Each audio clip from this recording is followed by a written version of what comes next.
The crystalline observation deck of the Nexarian vessel Infinite Inquiry hummed with an unusual frequency as first observer Kexri stared at the holographic display of Earth.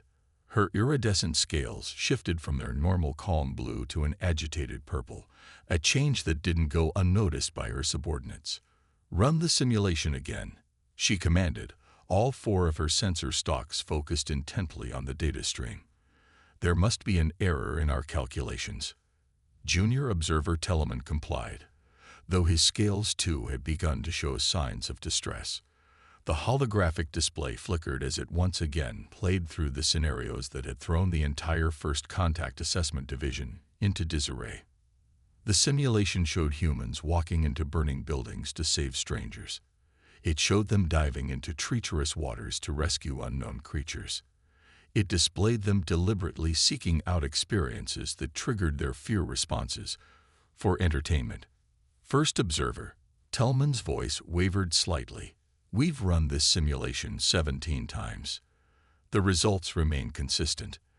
The humans, they don't conform to any known species behavior patterns."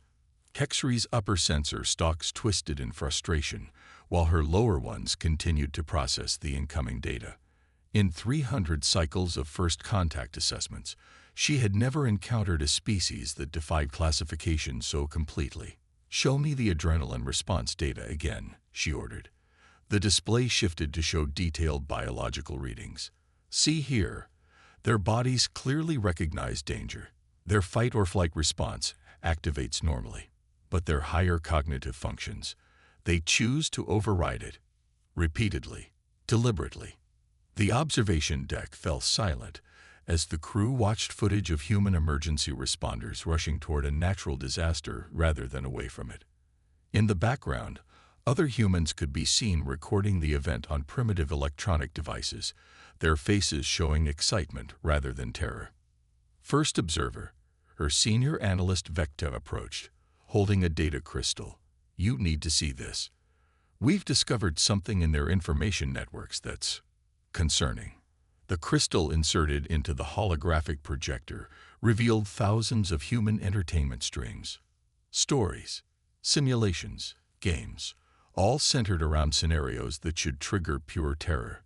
Alien invasions, global catastrophes, encounters with beings beyond comprehension. "They're not just facing their fears," Kexri whispered, her scales now shifting to a deep indigo of revelation. "They're imagining new ones, creating them, and then solving them. For fun." Tellman's scales had gone nearly white. "How do we assess a species that treats our most effective tools of species management as entertainment?" The first observer's response was interrupted by a priority alert.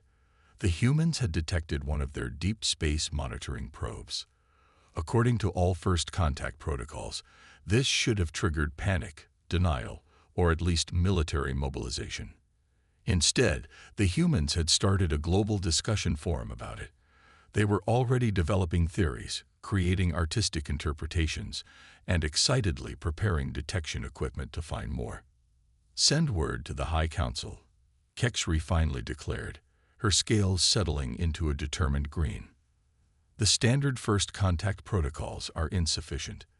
The humans, they require a completely new approach." "What should we tell them?" Vecta asked, already dreading the Council's response to such an unprecedented recommendation. "Tell them." Kexri's sensor stalks all aligned forward, indicating absolute certainty that we've encountered a species that doesn't just overcome fear. They transmute it into something else entirely. They turn terror into curiosity, danger into opportunity, and isolation into connection. And most importantly, she paused, reviewing one last piece of footage showing humans celebrating after surviving a natural disaster. "Tell them that any attempt to use standard fear-based control measures against humans won't just fail, it will backfire. These humans don't break under fear. They evolve." The message was sent, and as Kexri watched the small blue planet rotating slowly in the holographic display, she couldn't help but wonder if her civilization had finally encountered something they weren't prepared for, a species that had turned their greatest weapon into their most powerful tool for growth. In the following days, the observation deck became a hub of constant activity as more data poured in. Humans facing their deepest fears in something they called exposure therapy. Communities coming together stronger after disasters. Individuals turning their trauma into art that helped others heal. First observer, Tellman approached with another report. The High Council has responded to our assessment. Kexri didn't need to read it to know what it would say. The Council would never accept such a radical departure from established protocols without proof. They would demand a direct test of human responses. Prepare a controlled contact scenario, she ordered, her scales shifting to the gold of scientific curiosity. But understand this, we're not testing their fear responses anymore. We're studying something far more interesting. What's that, first observer? Their capacity for wonder, Kexri replied, watching as humans on the display below pointed telescopes at the stars, not in fear of what they might find, but in hope of discovering something new. And perhaps in understanding that, we might learn something about ourselves. The small coastal town of New Harbor seemed an ideal testing ground. Population 5,000, isolated enough for containment but connected enough to observe human information-sharing behaviors. First observer Kexri had chosen it personally, after weeks of careful analysis. Begin phase 1 of the contact scenario, she commanded from the cloaked observation post hovering high above the town. Her scales rippled with anticipation as she watched Telemann activate their most sophisticated environmental manipulation systems. The night sky above New Harbor began to shimmer with aurora-like patterns that shouldn't be possible at this latitude. The Nexarians had used similar displays to initiate contact with other species, carefully gauging their reactions to the unknown. Monitoring all communication channels, Vector reported, his sensor stock swaying as data streamed in. First social media posts are appearing now. Kexri watched as humans emerged from their dwellings, not in fear, but with devices raised to capture images of the phenomenon. Within minutes, the streets filled with observers. Children pointed excitedly at the lights while their parents started live streams and called friends. They're organizing viewing parties, Tellman noted with disbelief. Someone is already setting up what they call a food truck to serve the growing crowd.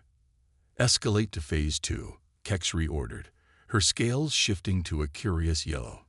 The aurora display began to form distinct geometric patterns, clearly artificial, clearly beyond human technological capability. Instead of causing panic, this only increased the humans' excitement. Scientific discussion groups formed spontaneously on their digital networks. Amateur astronomers set up equipment. University students began collecting atmospheric readings. First observer, Vecta called out, "You need to see this." They're making music. The observation team listened in amazement as humans began creating songs inspired by the patterns in the sky. Street musicians had emerged to perform beneath the lights. Someone had already composed an electronic track, mixing the subtle harmonics their equipment was generating. Proceed to phase 3, Kexri commanded, though her scales now showed the deep green of uncertainty. This was the phase that typically triggered the most primal responses in other species. The geometric patterns in the sky began descending toward the ground, taking on more solid forms. Ghostly structures of light appeared in the town square, their architecture clearly non-human. A small child broke free from her parent and ran toward the nearest structure, hand outstretched.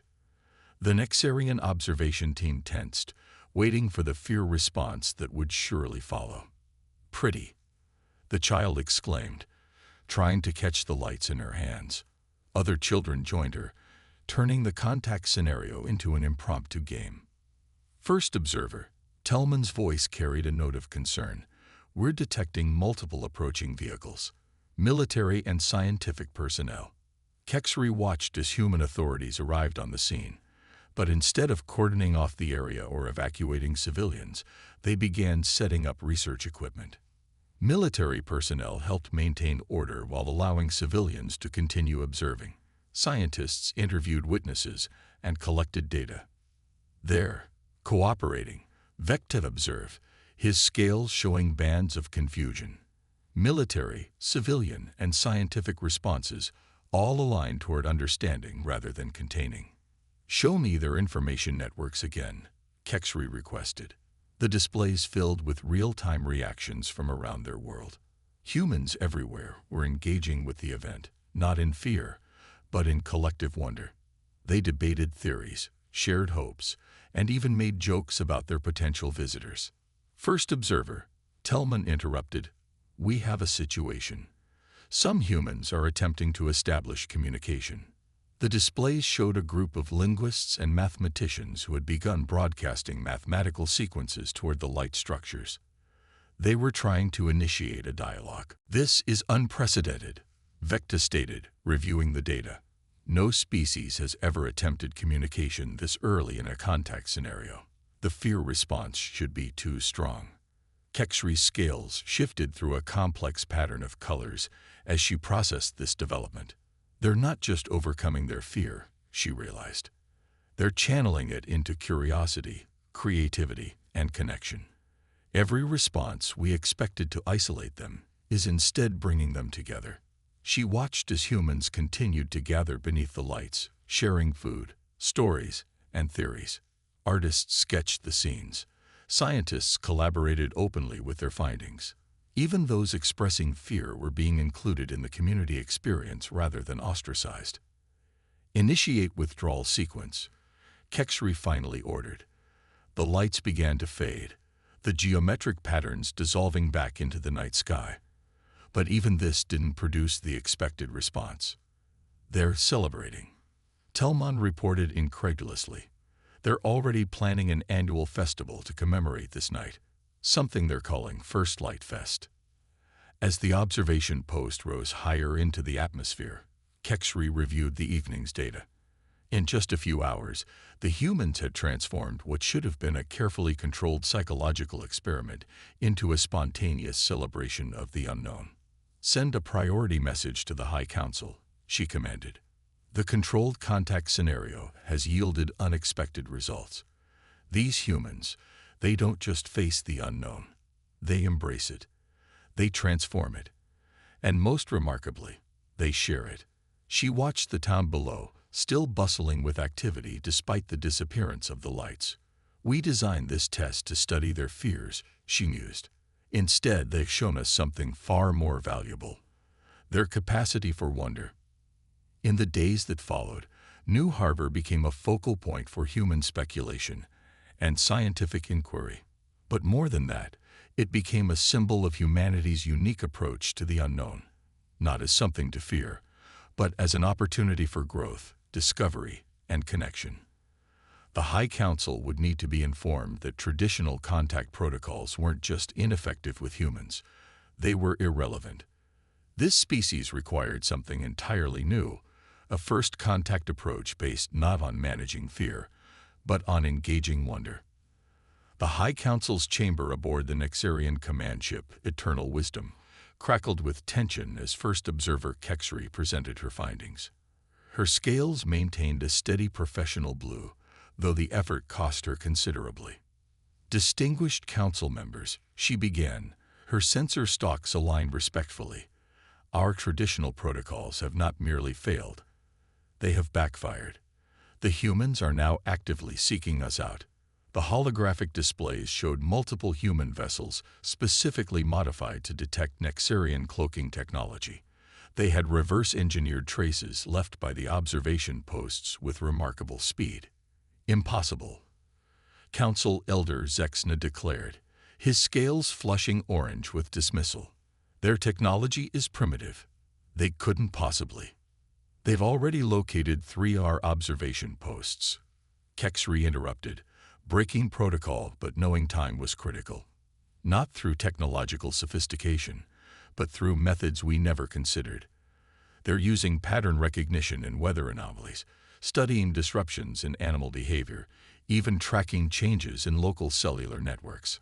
The council chamber erupted in agitated color shifts as the implications sank in. Humans weren't just looking for them, they were finding new ways to look. "More concerning," Vecta added from his station, "they're sharing their methods openly.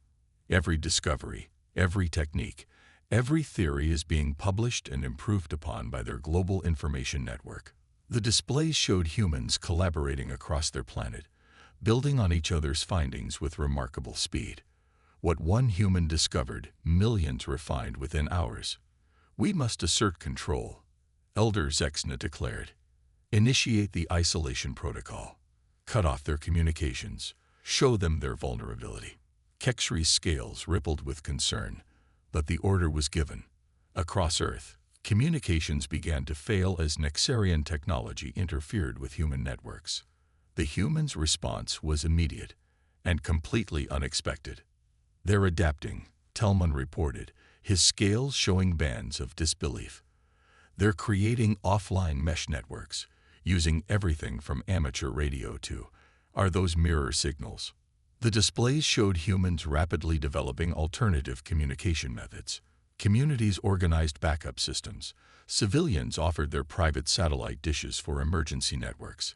Universities opened their advanced communication arrays for public use. Most remarkably, Kexri noted, they're treating it like a challenge rather than a threat. Look at their information streams. They're excited about developing new solutions. The Council watched as humans transformed their response to isolation into an opportunity for innovation. Communities that lost digital connectivity strengthened their physical bonds. People learned their neighbors' names, shared resources, and organized face-to-face gatherings. "Escalate the protocol," Elder Zexna commanded.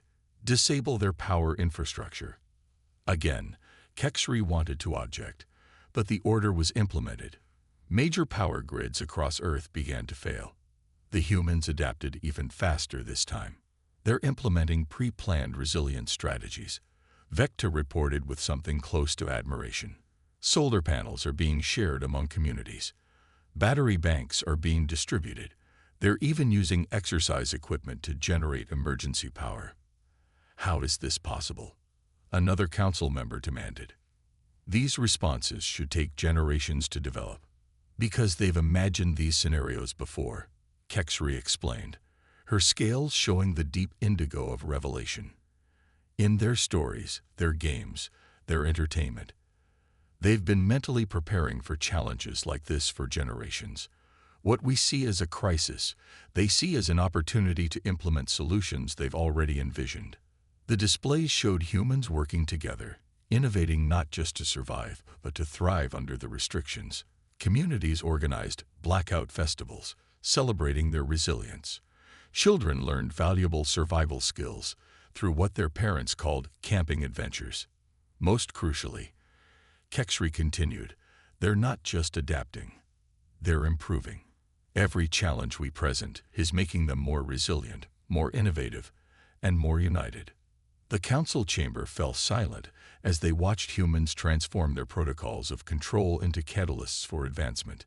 Communities emerged stronger, more connected, and better prepared for future challenges. "We must reconsider our approach," Kexri urged. "Every attempt to isolate them strengthens their bonds. Every effort to limit them sparks innovation. Every challenge we present becomes an opportunity for them to prove something to themselves." "Then what do you suggest?" Elder Zexna asked, his scales finally showing the purple of uncertainty. "We need to recognize that we're not dealing with a species that can be controlled through fear or isolation," Kexri replied. "We're dealing with a species that turns obstacles into opportunities, that transforms challenges into achievements, and that grows stronger precisely because of adversity, not in spite of it." She gestured to the displays showing humans celebrating their community's resilience, sharing innovations, and supporting one another through the challenges. "The question isn't how we can control them," she concluded, her scales shifting to the gold of scientific fascination. "The question is what we might learn from them about turning fear into progress, isolation into connection, and adversity into advancement." The council chamber hummed with thoughtful energy as the implications of her words sank in. For the first time in their history, the Nexarians faced a species that didn't just resist their control. It thrived because of their attempts to impose it. The decision to initiate direct contact was unprecedented in Nexarian history. Never before had they approached a species without first establishing control protocols. Yet here they were, preparing for open dialogue with humans. First observer Kexri stood before the massive view screen aboard the Infinite Inquiry, watching as their ship descended through Earth's atmosphere in full view of human detection systems. No cloaking, no deception, just truth. Multiple human aircraft approaching. Tellman reported, his scales shifting between anxiety and curiosity. They're maintaining a respectful distance, and they're broadcasting welcome messages in over 50 languages. The messages played through the ship's communication system. Mathematical sequences, musical compositions, and simple greetings. The humans had been preparing for this moment, not with weapons, but with words of welcome. They're streaming this globally, Vecta noted, monitoring human networks. Public response is overwhelming, but not with fear. They're celebrating. The displays showed scenes from around the world. People gathering in public spaces, watching screens together, sharing this moment not in terror but in joy. Even those expressing concern were engaging in rational discourse about proper protocols and peaceful interaction. As the ship settled into the designated landing zone, a hastily but efficiently prepared field outside New Harbor, Kexri observed the gathering crowd. Scientists stood ready with equipment. Diplomats waited with translators. Children sat atop their parents' shoulders, waving handmade signs welcoming their cosmic visitors. First observer, Tellman called out, "You need to see their information networks. They're not just documenting this, they're creating." The screens filled with human artistic responses to their arrival, music composed in real time, artwork being created and shared globally, stories being written and collaborative theories being developed. They were transforming this moment of contact into an explosion of creativity. When the ship's doors opened and Kexri led her team down the illuminated ramp, she experienced something no Nexarian protocol had prepared her for: genuine human warmth. The crowd's excitement was palpable, but controlled. Their curiosity was evident, but respectful. A human child broke from the crowd, running forward before anyone could stop her. Every Nexarian sensor stalk tensed, waiting for the fear response that would surely come from close contact with their alien appearance.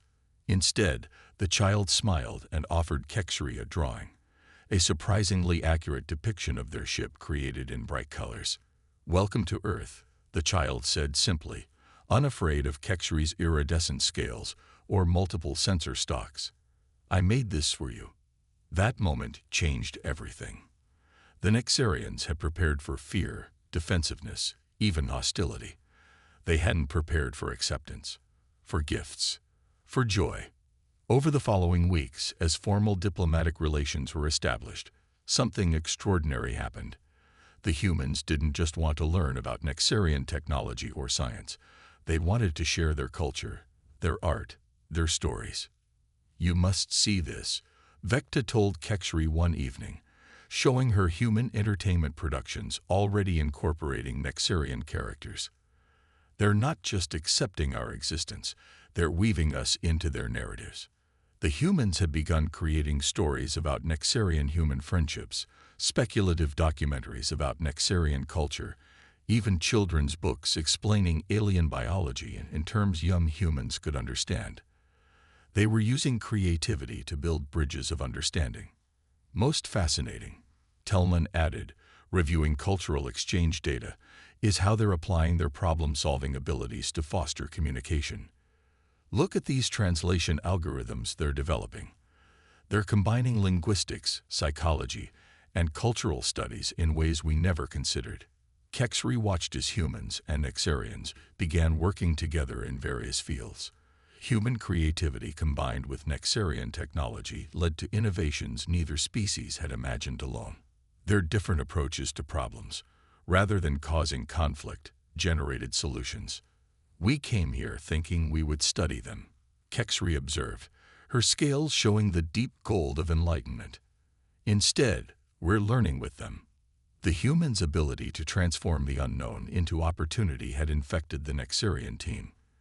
They found themselves adopting human practices, brainstorming sessions that encouraged wild ideas, creative problem-solving exercises, even the concept of playing with possibilities rather than just analyzing them.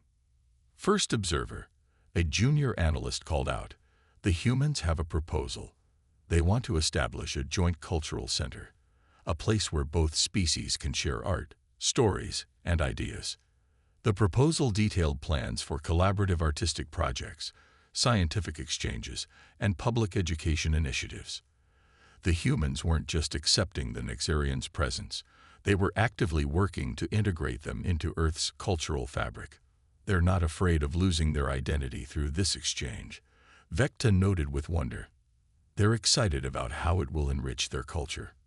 Kexri's scales shifted through a rainbow of emotions as she composed her report to the High Council. How could she explain that the species they had sought to study was teaching them new ways of thinking? That the humans' greatest strength wasn't their technology or their resilience, but their ability to transform the unknown into inspiration. Perhaps, she wrote, the greatest discovery we've made on Earth isn't about human nature, but about the nature of progress itself. True advancement doesn't come from control or fear, but from the freedom to imagine, create, and connect. 1 year after first contact, the Nexarian High Council convened an unprecedented session aboard the Eternal Wisdom. For the first time in their history, they had invited human representatives to attend. First observer Kexri, her scales now permanently touched with the gold of discovery, stood before the gathered assembly. Behind her, a holographic display showed scenes from the past year's remarkable developments. Honored council members and human friends, she began, her sensor stalks moving in the more expressive way she'd adopted from human communication styles. We came to Earth believing we would study humanity. Instead, we have been transformed by them. The display showed images of joint human-Nexarian projects, research teams collaborating on new technologies, artists creating cross-species installations, children from both species learning together in cultural exchange programs. Our initial mission was based on a fundamental misconception, Kexri continued. We believed that fear was a universal constant, something to be managed and controlled. The humans showed us that fear can be something else entirely, a catalyst for growth. Dr. Sarah Chen, the human representative, stepped forward. Unlike the first meetings, where humans had struggled to interpret Nexarian color changes, she now wore a subtle neural interface that helped her perceive their emotional signals. What the Nexarians gave us was more than advanced technology, she addressed the council.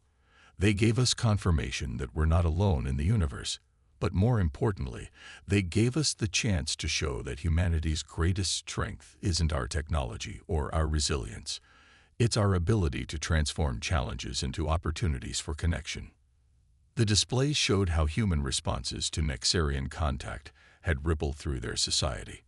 Art movements exploring cosmic themes, scientific breakthroughs inspired by cross-species collaboration, new forms of music incorporating Nexarian harmonic principles. Even human children's games now included elements of Nexarian culture. Most remarkably, Telman reported, his scales showing bands of wonder, is how this exchange has begun to change our own society. The evidence was clear in the council chamber itself, where once the Nexarians would have maintained rigid emotional control, now their scales shifted freely with their feelings. They had learned from humans that expressing emotion wasn't a weakness, it was a strength.